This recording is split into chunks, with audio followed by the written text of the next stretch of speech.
appreciate the turnout, particularly from those who can vote for me in South Carolina. The one thing I can tell you about our state, we've got our fair share of problems, and you read about them on occasion. But there's a lot of good things going on in South Carolina, particularly in the area of energy independence and green, and the potential for green jobs.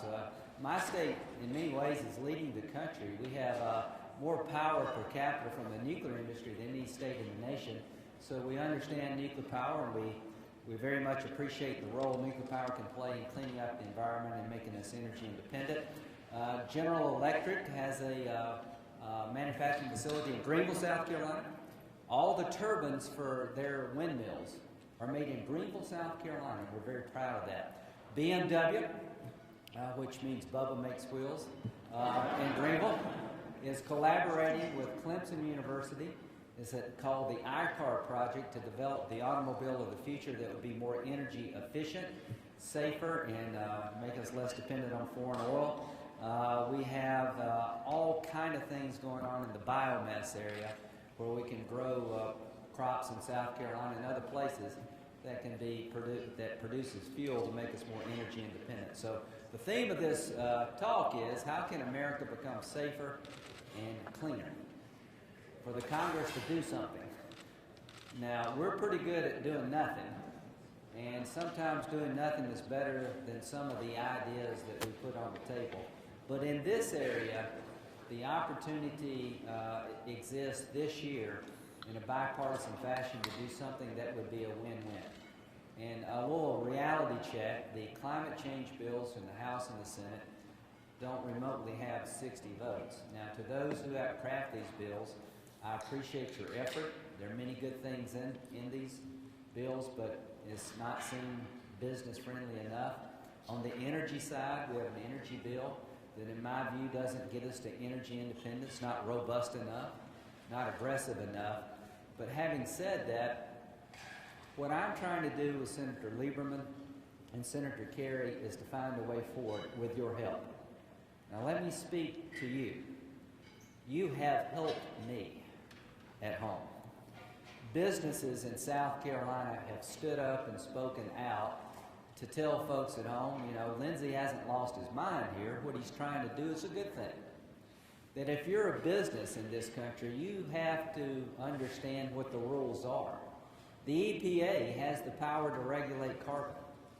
It was given to the EPA by the Supreme Court, and endangerment findings have been made. I believe it's better for the Congress to regulate carbon than it is for the EPA. And I believe unless you price carbon in a responsible way, we will never have energy independence. And as a Republican, I believe clean air is a good thing.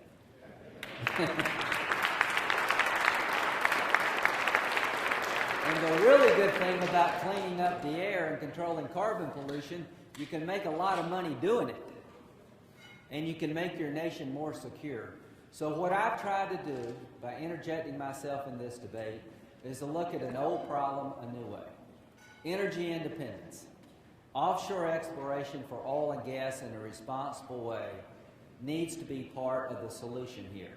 I know to many that's counterintuitive. We're talking about cleaning up carbon pollution that comes from burning fossil fuels. But you know and I know that it's going to be a long time before we get away from carbon. So as far as I'm concerned, the more oil and gas we can find here at home, the better, because we're safer. And it will create jobs. And under the proposal that I'm pushing, a state like South Carolina, who agrees to offshore exploration for oil and gas, will be allowed part of the revenue stream to reward that state. To me, that is a win-win for the people of South Carolina and the country as a whole. Now, nuclear power. To the environmental community, thank you for taking a more rational approach when it comes to nuclear power and the role it can play in making this country energy independent in solving the carbon pollution problem. In France, what percentage of their power comes from the nuclear power industry? It's about 80%. In America, it's 20%. Surely we can be as bold as the French. You'll never go wrong being as bold as the French. My hat's off to the French economy and to the to the people of France who understand nuclear power and made it work to the benefit of their country and to Europe as a whole. I would like a nuclear renaissance to begin now, not later. I would like to build a lot more nuclear power plants in a responsible way, in a safe way. That will create millions of jobs, and if you want to jumpstart this economy, the jobs to be had are green jobs and energy independence jobs, and there's no other way to get there. So let's stop talking and let's start doing. Let's have a nuclear title that will allow nuclear power the same standing as wind and solar, permitting reform, more loan guarantees so we can jumpstart the nuclear economy and create jobs for Americans that will never go overseas. Let's explore onshore and offshore for natural resources that we own. And coal is part of the American energy mix. It always will be for a long time to come. Let's just make it cleaner.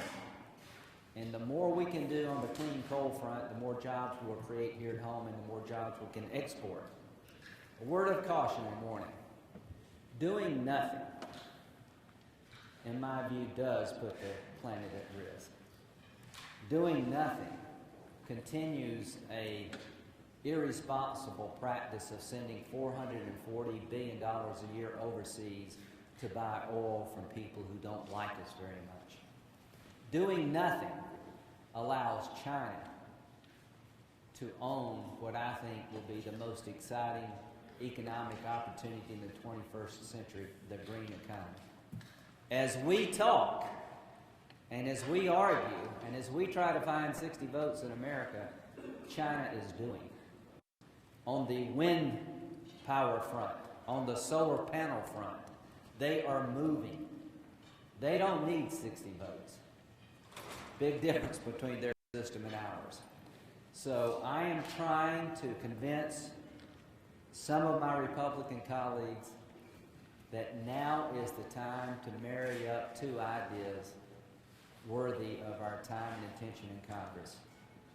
Controlling carbon pollution, protecting our environment, and creating energy independence. There will never be 60 votes, ladies and gentlemen, for the energy independence package that I so much want for our nation. And there will never be 60 votes for climate change legislation as it exists today. And it would be a shame if that's the end of this story.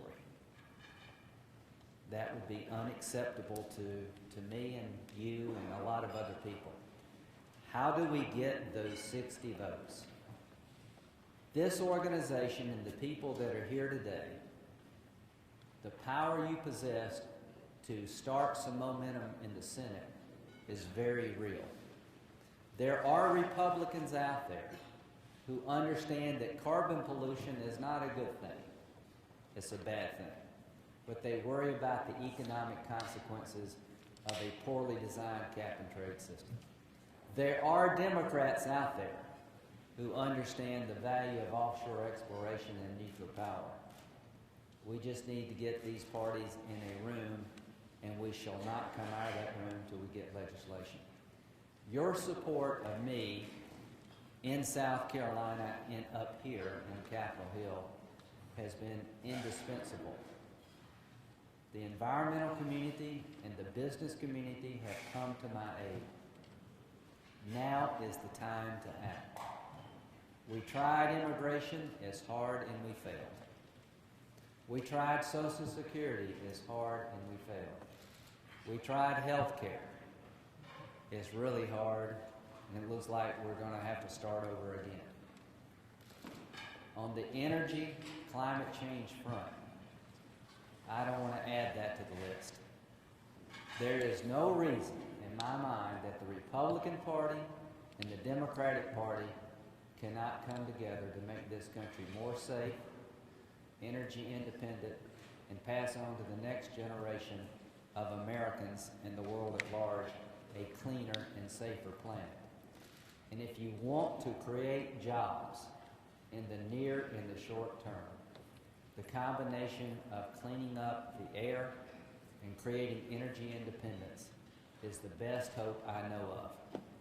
So I promise you my best efforts working with Senator Kerry and Lieberman. I promise you to be creative, to be honest with you, but there's no substitute for citizen involvement. Let it be said that 2010 was not just the year that a Republican won in Massachusetts, which is unbelievable for me to say. Let it be said that 2010 was the year that America led the planet to controlling greenhouse gases and became energy independent. I need your support, I need your prayers, and I need you to get on the phone and call people. God bless you.